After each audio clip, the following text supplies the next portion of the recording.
materi geguritan ingkang irah-irahan jaman kala bendu dening Supono Sarjana Pendidikan. Framelands Audio Visual. Tu ing Uni Kirangga Warsita wus paring jangka laku. Ing besok bakal nemoni jaman kala bendu. Wong-wong padha ngedan mbeburu nepsu.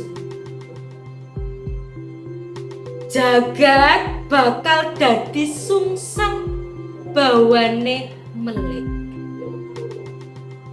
Wong-wong padha lena hangendong melik.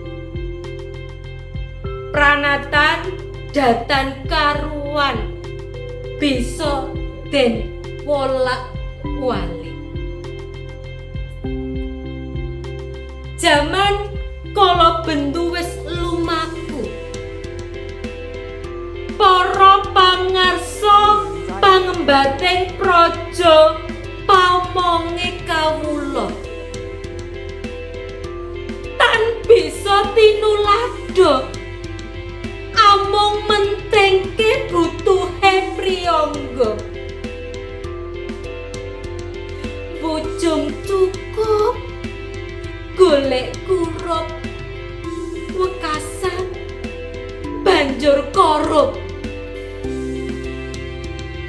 Para wakiling kawula sing jarine kinurmat malah padha khianat.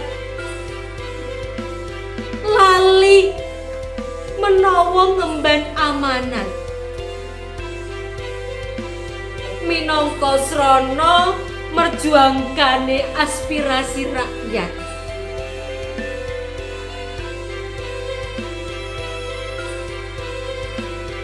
Wong kang dipercaya njejegake adil lan bebener keblate wis blinger. Dol tinuku prakara malah kinarya buga sumber.